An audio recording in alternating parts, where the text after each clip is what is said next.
So, hello and welcome to Beyond the Chairs. My name is Erica Chancellor, your host, and today we have Annie in the house. Hi, Welcome, thank you. Annie.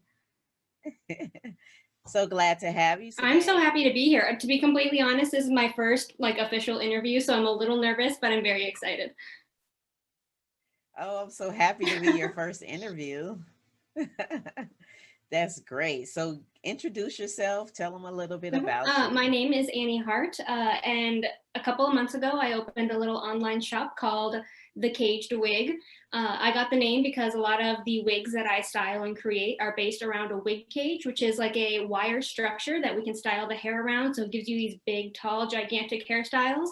It was something that I started building caged wigs just for fun, maybe about like 2 years ago, and I don't know. It was something that it was new. It was challenging. I was enjoying doing it, and then I discovered other people were enjoying watching the process. They were enjoying seeing what I could create with the wig cages, and from there, just kind of kept going. I started getting commissions, which also challenged me to come up with new shapes and figure out how to do things differently. So I've been kind of having fun in the whole quarantine process, and really getting to create more art and getting to discover more about what I can do and what I want to do with the future. So it's been a fun couple of months for me in the pandemic, I guess.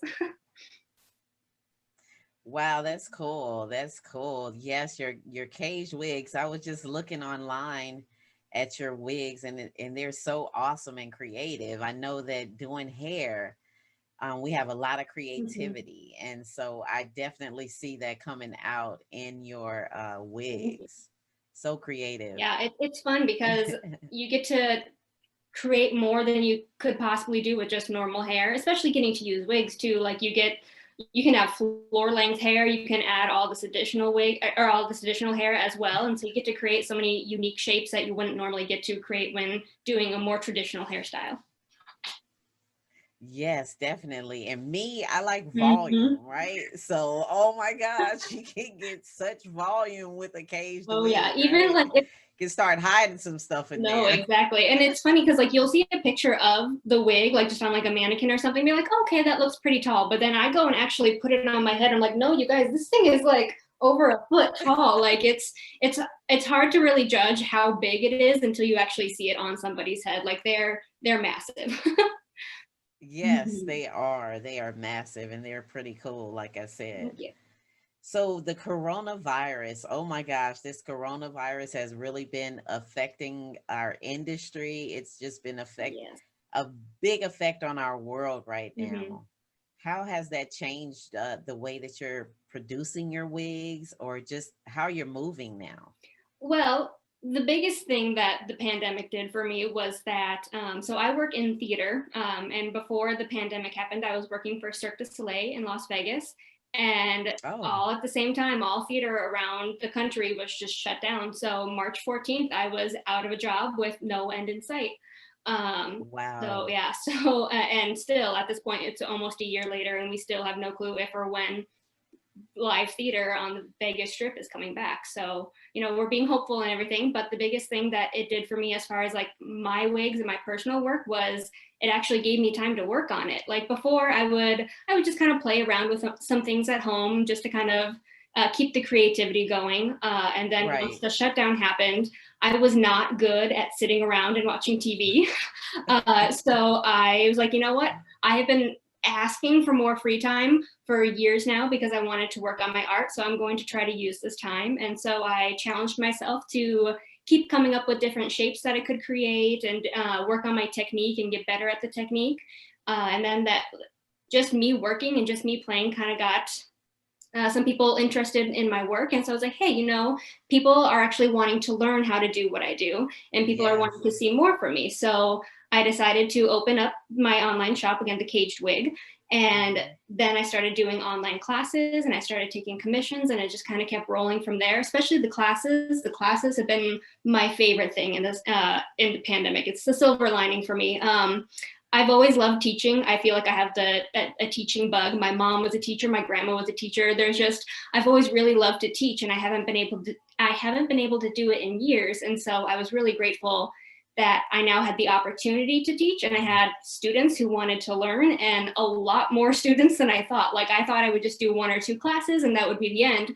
But within 24 hours of posting my first 2 classes, they sold out.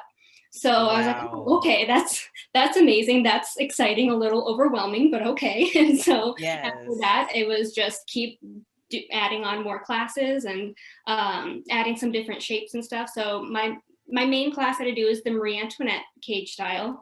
But then I did like a heart shaped cage, and then I started doing styling classes as well. So it's just kind of been snowballing from there.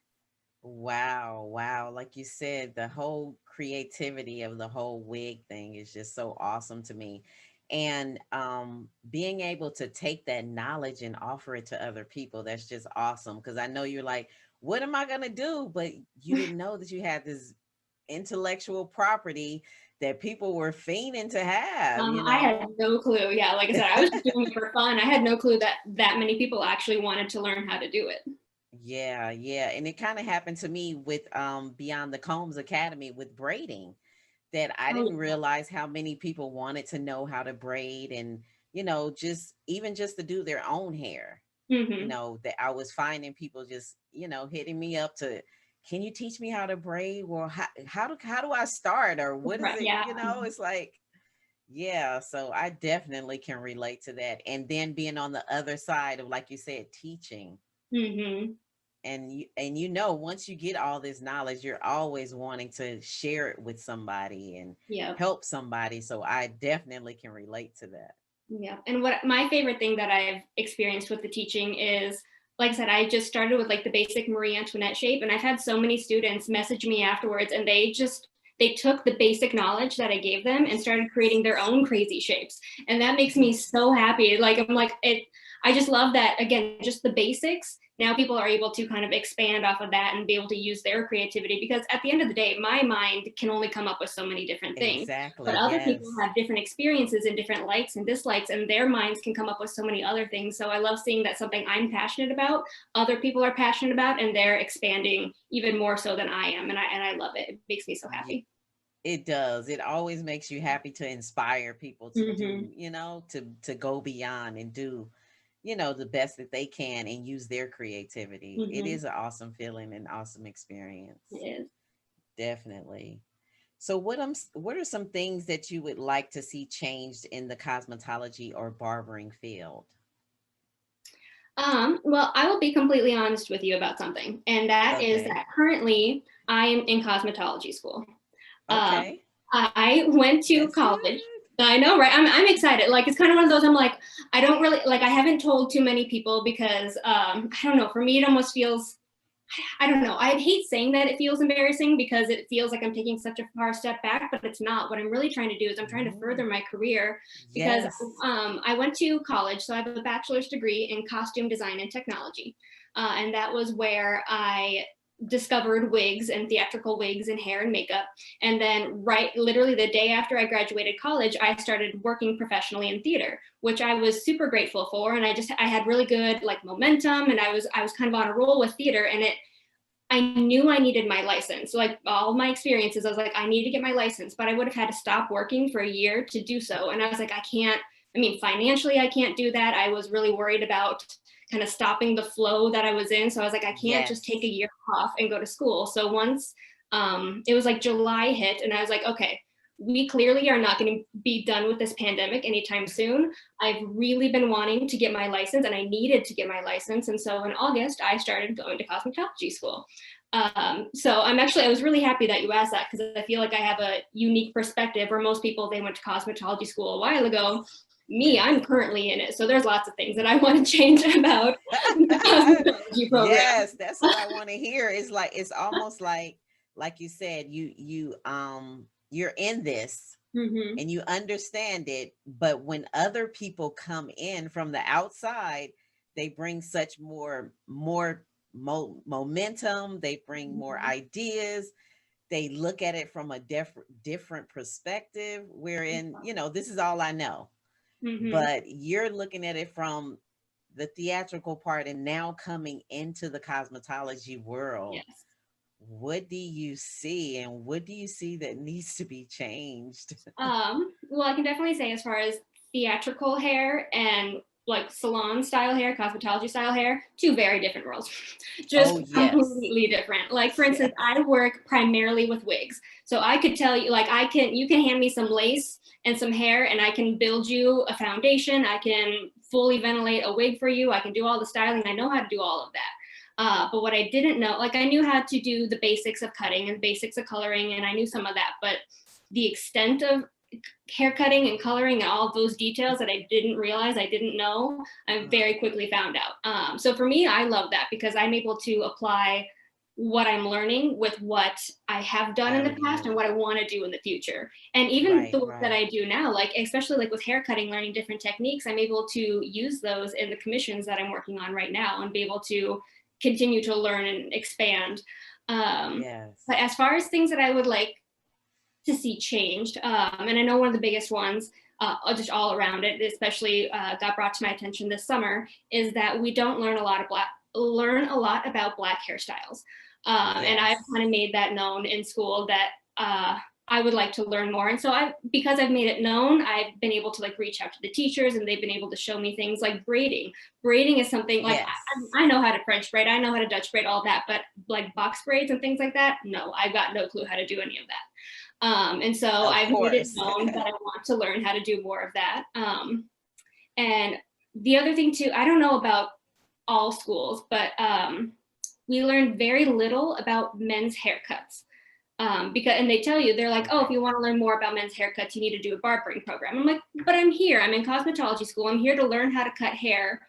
Why can I not learn more about men's haircuts in a cosmetology program? Men's. Um, Yes. and for me, that is so important because in theater, the biggest thing, like the biggest issue that I was having was you wig a majority of the women in theatrical productions, but you don't usually wig the men. So you've got to maintain haircuts throughout the Yes. season.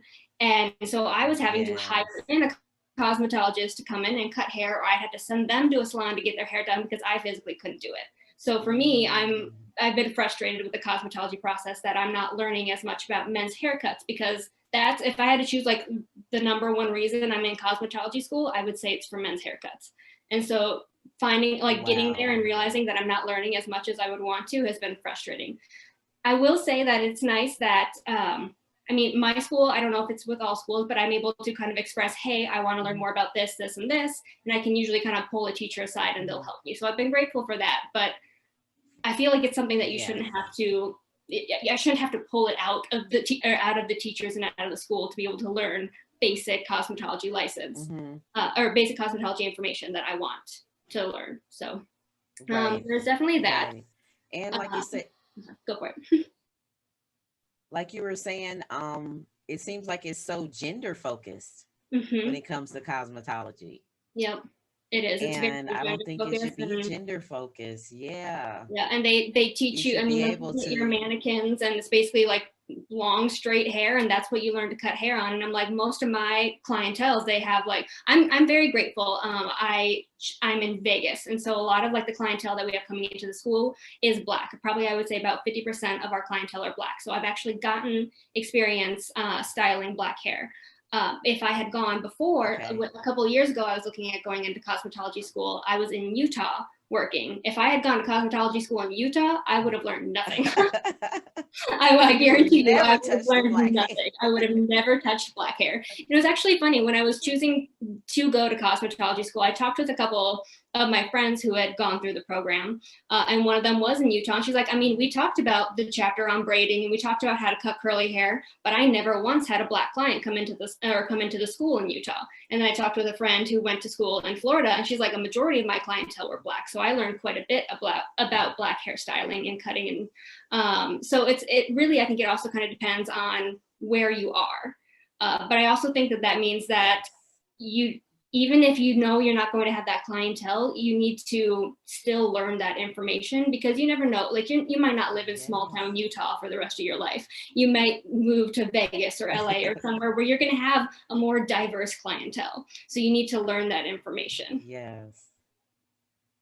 And that is one thing that they honed on when I went to beauty school is make sure you're not turning away any type of clientele. Mhm. So when a client walks into your salon, You should be able, no matter what type of hair they have, you should Yeah, be able to do it.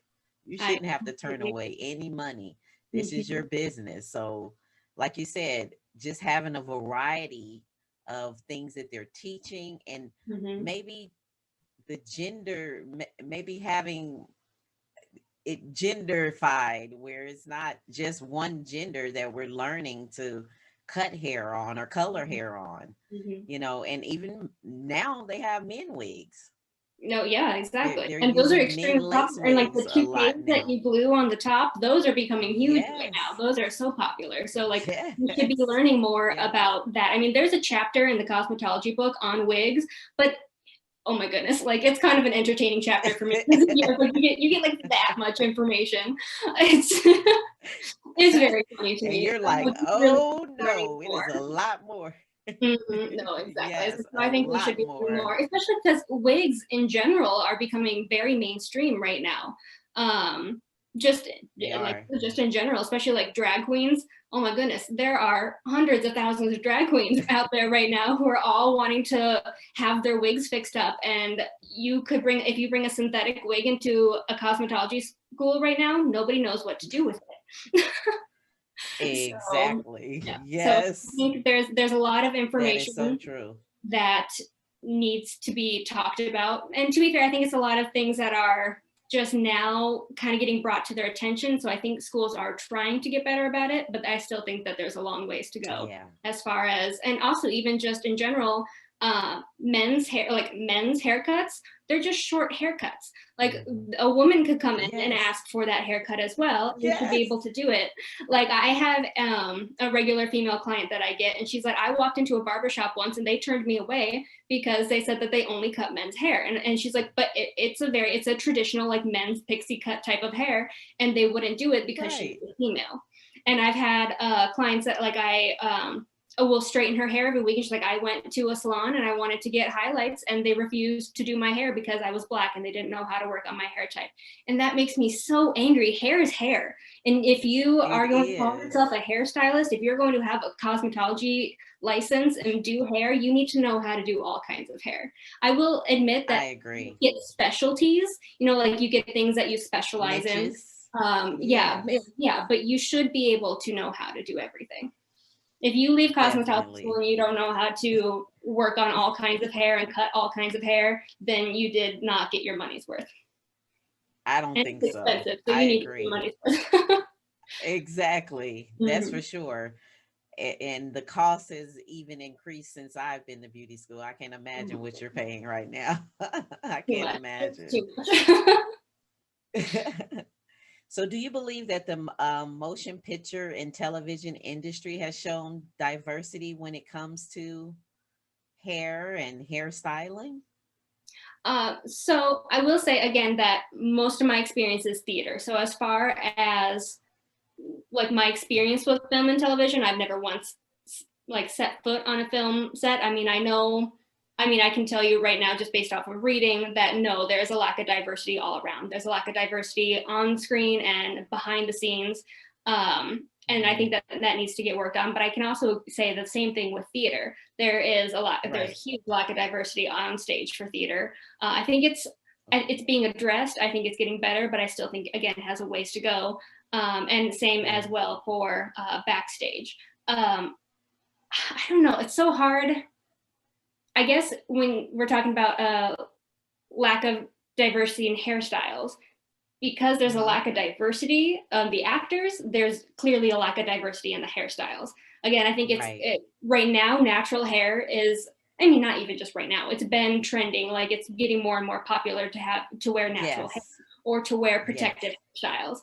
So I do think that we're starting to see that a lot more. And me just sitting on my couch watching Netflix, I will say that I think I'm Yes. starting to see a lot more of that in film and television. I think we could see a lot Definitely. more of that on stage, though. On stage, even for instance, if a production cast a black Ariel in Little Mermaid, she's still going to have your picturesque, like red, straight, curly hair that you would have seen in the movie. But I think if you're going to cast a Black Ariel, have something that makes more sense for that character. Like give her a black afro, give her black box braids, give her, red. Like give her red afro, red box braids, give her something that makes more sense for her culture and her background, Yes. rather than trying to make a Black Ariel look white by giving her like a stick straight wig that looks like the movie kind of a thing. So I do think that there could definitely be more of that. Yes, And it's I trying do to fit think, it into a box, kind of like. yeah, exactly. Yeah, I was like, if you're gonna break the box, then break the box. Like, Yeah. don't like don't be like, okay, we're gonna break it a little bit, but then we're still gonna keep it. No, if you're gonna break the box, break the box. And I do think that we're starting to see a lot more of that. You're getting a lot more colorblind casting, which is amazing. And you are getting more productions like Hamilton, for instance, where a majority of their actors are using their own hair. Oh, I can't hear you. Oh, do you lose there me? you Can go. you hear me now? I can. Okay. So in productions like Hamilton, where there are very few wigs on stage, which is just kind of new in general for theater. A lot of the times, It is. most female actors especially are wigged, and in that production they're not. And so you can see there's a lot more protective hairstyles and whatnot because they are or just in general, they're using their hair. It has to be something that they can style every single day for 1 year, 2 years, 10 years, however long they're going to run the production. They have to have the same hairstyle. So there's more of a conversation between the hair designers and supervisors and the actors on, hey, we've got to have your hairstyle like this for the next however long you're in the production. What works best for you? Like, what can we do for you? What is going to be the best for your hair? So I think there's a lot more of those discussions happening, but I do think that, like everything about diversity, there needs to be more of it. There needs to be, more inclusiveness. More inclusive, definitely. So what type of advice would you give a new stylist or somebody that's coming into the business, even in the theatrical business? I know you got a lot of nuggets to share. So what type of advice would you give someone? I think my advice specifically for theater is if you are interested in working backstage and doing theatrical hair and makeup this is a hard one, but it is to be willing to kind of start at the bottom and work your way up. I know a lot of people want to come in right away as a supervisor or right away as a designer, and it's great to have those goals, but you really do, you have to start at the bottom and work your way up. I started as just a wig technician backstage, just changing out, styling wigs, and then I worked my way to supervisor and then to designer. And so you kind of got to work up the ladder, but by working up, but I think it's such a good thing because by working up the ladder, you get to see examples of good and bad. Like you get to see what a good supervisor looks like and what a bad supervisor looks like, and designers and all that. So you can kind of take little bits of, ooh, I like that they did that. Ooh, I really didn't like that they did that. Like, so you can kind of build yourself up by watching other people. And if you just jump in straight as a supervisor or a designer, there's a lot of stuff that you're missing before. Like if you start as a designer, then you don't really know how to be a technician. So you don't know how to design a show that a technician can run. So there's, my suggestion is if you want to do theatrical wig, it's kind of starting at the bottom, and it means less pay. And so it's never fun to have to admit that's where you need to start, but it is. And if you are a hard worker and you want to be there, people will see it. And if you, especially if you stay with one theater company for a couple of years, a lot of the times you can work your way up the ladder. And I think that, so that would be my suggestion as far as if you are wanting to get into theater.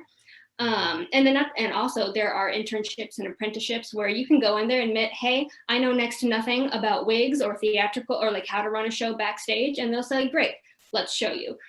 Whereas if you started up a little bit higher, and so you start on a higher pay scale and all of this, if you admit, hey, I don't know how to do this, and they're like, well, then why are we paying you? Like, why are we paying you more money when you don't know what you're doing?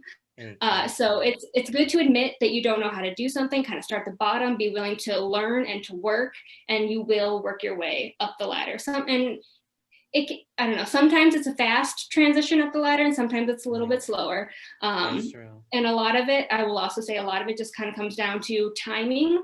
And a lot of it comes down to who you know. Yes. So a lot of it really does come down to, like, me, for instance, jumping from a wig technician to a supervisor was simply, oh no, other way around. Me jumping from a supervisor to designer was, I was the supervisor on a season, and right before tech week, the designer was fired. And Oh, so they're like, oh, what are we going to do? Because I had been at that company for a couple of years and they had seen how hard I could work. They're like, hey, let's give her a try. Let's see if she can do this show. I did the show. I did well. They kept bringing me back on as a designer. So that very much came down to timing, very, very like good luck and timing, and knowing people, and the people knowing me. That was the people knowing me and how hard I worked and my skill set. They trusted me to do something that they did not. I mean, they kind of trusted me to do something, but at the same time, they were a little hesitant. They're like, well, okay, let's give it to this girl. Let's see what she can do. right, So, right. and then, I definitely agree that that working from the bottom, because you learn so much when you're going to the top, like you said. you You learn learn so much so much, what and to do and if what you not to just do. if you skip a step, you miss the stuff that was underneath you. Yep. And sometimes you need to refer to that sometimes when you're making those big decisions on top. So that's definitely good advice. Definitely good advice. And then I guess I would say my other advice is for like just general hairstylist is to try to don't copy people. I mean, like you kind of have to copy to learn, but at the same time, try to, it's hard. I'm not gonna say this is not easy, but try to come up with something new. Try to be like, what is unique about me? What have I not really seen before, but could possibly work, and give it a try. Like, again, like wig cages. It was something like I had learned about working in theater, but then I was like, okay, well, this is cool. I want to take it to the next level. Try to find that thing where not very many people are doing it and try taking it to the next level. Figure out what makes you unique. Because at the end of the day, like if you're like, oh, I really love to do like vintage Hollywood waves, great. You and 100,000 other people love to do vintage Hollywood waves. So try to take something that you love and try to make it different. Try to see what you can do to make your work stand out and be different. Because like at the end of the day, I consider myself a very average stylist. I just happened to find that thing that kind of made me stand out and made me different. So that would be my other advice to just general stylists, is try to find that thing that makes you different. And just in general, always hard work. Like it's gonna pay off. It really is. It may not seem like it at the time, but it will pay off. Yeah, I think those would be my pieces of advice. That's good advice. That's very good advice. Like you said, hard work definitely pays off. And that's how I started this Beyond the Chairs podcast. I just, I like talking to my clients. I like, talking to people that was in the business, talking about hair, what inspired them. That's what inspired Beyond the Chairs. So like you said, just finding that niche and something different. Yeah. It's a Exactly. million podcasts out there. There's not a lot of people talking with other stylists about things that they have experienced or advice and things like that. I feel like the hair world, they kind of try to keep everything a secret, which I do understand. To a point, I understand, but at the same time, you got to share it. Like we wouldn't be where we are if people didn't share their knowledge with us, and if people weren't willing to talk about their experiences. So I think it's important to talk about your experiences, because again, like a lot of people may not realize, no, I have to start at the top. Start at the bottom and work my way up. So I want to let people know, hey, even me, like I started at the bottom and I had to work my way up to get to where I am. And even then, like I started in like smaller regional theaters, and I was able to work my way up to Cirque du Soleil, and now owning my own company. So it's a process, but it will happen. So. And yes, like you said, with hard work, it will happen if you just keep those steps going and have a passion for it. And I just felt like our story as hairstylists wasn't getting told. Like, why don't you listen to us? We do hair, and we listen to so many stories. Oh, we listen to so many stories. We are actors' therapists, or we are our clients' therapists. Let's be real. I don't know why the second they sit in that chair, they tell you more than they tell your therapist. Oh my gosh, for real. We know some secrets, right? We do. So what are some of your future goals? That is a tough one. That question, when you sent it to me, made me think. And I guess part of the answer is that I don't know anymore. I Mm-hmm. was so excited at the beginning of 2020. For the first time, I gave myself like a 5-year goal. I was like, you Okay. know what, I'm going to do this. This is what I'm going to do this year. This is what I'm going to do next year and the year after. And I had goals. And then 2020 happened, and all those goals just went out the window. So it's so hard for me right now to try to figure out what I want to do in the future, because it really depends. Like, is theater coming back ever? Right. Like, if not, then do I need to switch to film and television? And if that's the case, I know nothing about film and Right. television. Right. Like, I've been in Right. theater since I was a little nugget, and so like that's my comfort zone. That's I could walk into any theater in the country and feel like I know where I need to go and who I need to talk to. If I stepped on a film set right now, I would just be lost and have Right. no clue what's going on. So there's that. And then I also, like, I never expected my at home hairstyling or like wig styling for fun. I never expected that to become an actual business. So when going Mm-hmm. into it, I wasn't like, oh, this is where I want to start at and this is where I want to go. No, I just decided to start it for fun. And so I'm kind of trying to figure out, where do I want to go with it. Eventually, as much as I like doing the online classes, I would much prefer to do in person. I Yes. just think that you learn so much more when you're getting your hands on something. And if you have Yes. any issues, then you have an instructor there, or you have me there, and I can see what is wrong. I can tell you how to fix it. If you're Yes. just sitting at home watching a video and you don't know what to do, then you don't have anybody to really talk to. So I would really like to get to do more in-person classes in the future. Okay. And that would also mean a lot more traveling on my part, which I love. I really love to travel, so I would love to be able to travel and continue to educate.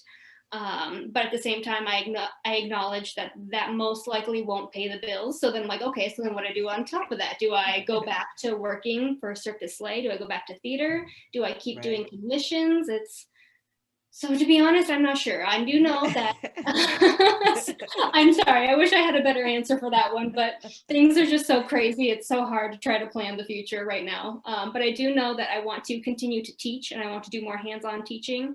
And Okay. as much as I am grateful for commissions and love to do commissions, I want to get back to creating art for myself, because I've noticed Right. that that is when I come up with my craziest, newest ideas, is when Mm-hmm. I'm just doing something for fun. If I'm just Right. recreating what I've done in the past, or if I'm trying to create something based off somebody else's vision, it's never as enjoyable for me. And I'm never as fully happy with the final product as I would be if I was Yes. just doing this from my heart and doing it for myself and doing it for fun. So at some point, I would like to get back to just kind of creating for fun and creating for myself and for art's sake, I Right. guess. So I'd like to get back to that.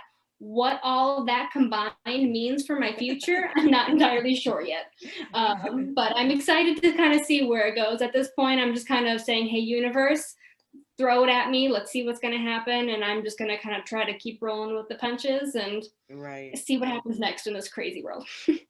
Well, we know that one thing is your license, I right? know Are you I'll have my going to get license, your and that means cosmetology license? uh-huh. So I could, for me, that opens up door. The main reason that I really want that is that opens up Broadway. I could now go work on Yes. Broadway. I could do a national tour. I could switch to film and television. There's so many Right. doors heck, if I want to work at a salon, if I want to own a salon, that is Yes. something that's something I've been playing with a little in my mind, is I'm like, how could I combine my love for doing like the cosmetology aspect and all my wig stuff and doing a school? So I'm like, could I open a school, especially like I'm in Vegas, which is a fairly central area, especially in the US. And so I'm like, I could, well, not central, but it's cheap to fly to because it's Vegas. Exactly. um, so I'm like, I could maybe open up like a small school where I can continue doing in-person classes. I could even continue doing online so that people from other countries are still able to learn this. Yeah. I could have booths and do booth rental for both me and for other cosmetologists to come in and actually do hair. I feel like it could really Yes. specialize in a lot of like drag hairstyles and all of that as Right. well, because that's a lot of what I do. So I don't know. Right now I've got like a whole jumble of, ooh, I'd really love to I'd love to expand my business, but trying to figure out how I can expand the wig part of my business and the cosmetology part of my business, and figuring out how that's all going to meld together. Yes. Yes. I see cosmetology school with Mhm. wig focused on it. That's what Yes, I see. So I I would think that would love be that, a and I think there's a lot of other people that would really love that. yes, Mhm. definitely, definitely. And coming from different perspectives, Mhm. now that you have the education that you've seen that wigs have been gender based, it has Mhm. been, that you can take it in a whole nother direction with your school that you're going to Yep. teach it. Yep, exactly. And Yeah, like I said, I think I'm in definitely. a really good area for that. So that's something that I'm hoping, I don't know, that could be something that I get to do down the road. We'll see. We'll see Yes, what happens with that. definitely, definitely. Mhm. Um, and so you believe that licensure is important? Um, what's your Absolutely. I understand that it's expensive, and I understand it means having to like take the time off to be able to go to school. But looking back, me having my license in the past as a supervisor for theater and as a designer for theater would have made a huge difference. It would have made my life mm, just easier. It would have made the theater's life easier if I had just had my right, license. And then right. also going forward, it's just, you know, you know so much more, and even simple things about like, more about the anatomy and about sanitation and just the things that you don't even think when it comes to hairstyling. You're like, oh, I just want to make things look pretty. It's like, but there's so much more to it that you actually will get from going to cosmetology school. But especially Mhm. like again, I can't really speak for film and television. I don't know how a license would affect that, but I know for theater, it just makes like, if a design as a technician, if a designer hands a wig and says, hey, can you just give this like a 0-degree haircut for the character? It would like it's just simple things. It makes it so much easier. And then as a supervisor, like instead of having to bring in a cosmetologist to do the haircuts every other week, I could just do them myself, and I could make sure they look the way I want, rather than I would Right. literally have to sit there, watch somebody give haircuts, and I would have to tell them, no, I want this a little longer, no, I want that a little shorter. And that was just a pain in the butt. So Oh, if I wow. now knowing, I'm like, if I could have just done it myself, life would have been so much easier. Right. So yes, I definitely think having a license makes a huge difference. And I'm Definitely, excited to see what definitely. having a license will do for me in my For future now. you. Hmm. It has taken me to some places that I never thought I would be. So I'm Hmm. sure it'll do the same for you. And it does have benefits to it. It Hmm. definitely Oh, does when it definitely. It's comes just to this the industry. union in general, like being able to join the union, like I said, because like I would never have been able to do Broadway or tours or film and television because I'm not a part of a union. And Exactly. so just that alone, like that's going to open up so many doors for me. And for anybody else who gets their license, it's going to open up a lot of doors for everybody. Yes. So I've enjoyed your interview. Thank Before you. we go, would you like to give people your information so that they can find you on Instagram or your Instagram, your social media outlets, all of that stuff? Yeah. So I chose, just on a random side fact, I chose to keep everything under my name rather than the Caged Wig because I didn't want to lose my identity to my work. And so if you want to find me on Instagram, it is anniehardt.wigs. So that's ANNIEHARDT period WIGS. That is both my Instagram and TikTok. I hate TikTok, but I have one and I post things. So if you're more of a TikTok person, you can still see some of my work there. But a majority of my work is on Instagram. I kind of just use that as like a portfolio. It's where I post some of my favorite commissions and stuff like that. Yeah. And then I should be posting, I've decided to do a couple more classes in February. So if you're interested in learning more about building cages or styling around cages, I'll have 3 more classes coming up. I'll be posting about those on Instagram, or you can sign up for the classes on my website, which is thecagedwig.com. So that's THECAGEDWIG.com. .com. I had to like spell it out with a I typewriter. know, yeah. I wanted to make sure I didn't misspell that. But yeah. So Yes. thecagedwig.com, it's where, and also if you want commissions or any, if you want to contact me, you can do it through my website or through Instagram. I don't know. My birthday is coming up January 21st. And Mine's the 13th. oh wow, happy birthday. Happy birthday to you too. I would love to wear this like I don't Yes. know. Nah, that's just doing too much. We're just at home with this. We're at home with this computer and these cameras, and we are just crazy right Yeah, now. exactly. Yes, yes. So thank you so much for coming to Beyond the Chairs and sharing your story. And I really enjoyed it and hope to meet you in person. Yes, I hopefully once all of this are lifts up a little bit. Yes, I would love that. Yes, definitely at Beyond the Combs Academy. I know you teach classes there as well, and Mhm. so do I. So maybe we'll bump heads there or when I come to Vegas one time. Yes, I would love that. Definitely. Well, thank you, Annie. Yes, and thank you so much. I really love this. I really appreciate you asking me to talk to you. This was so much fun. Okay, yes, thank you. I enjoyed your company. Talk to you soon. Talk to you later. Bye. Bye.